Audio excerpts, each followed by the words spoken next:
বিসমিল্লাহির রহমানির রহিম। আসসালামু আলাইকুম। বাংলাদেশ হাট পেঁয়াজ বাজার থেকে আপনাদের যুক্ত করলাম আমি দাদাভাই মনির। আপনাদের আজকের পেঁয়াজ বাজারের খোঁজ খবর জানালাম।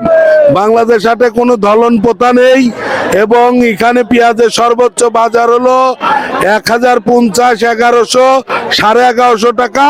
এ হলো সর্বোচ্চ বাজার ছিল। বাংলাদেশ হাট এটা বাংলাদেশের মধ্যে রাজবাড়ী জেলার কালুখালী উপজেলার সর্বোচ্চ বড় বাজার বাংলাদেশ হাট বাজার, যেখানে পেঁয়াজ চাষিদের দেখতে পাচ্ছেন এখন বেলা বাড়ার সাথে সাথে পেঁয়াজ চাষিদের উপচে পড়া ভিড় এবং এই বাজারটা ভোর 5টা থেকে লাগে।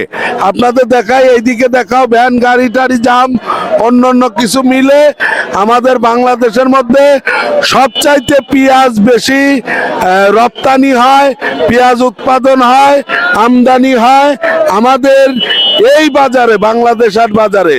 ধন্যবাদ, সবাই ভিডিওটা শেয়ার করবেন আর বাংলাদেশের কোথাও ধলন পোতা থাকবে না।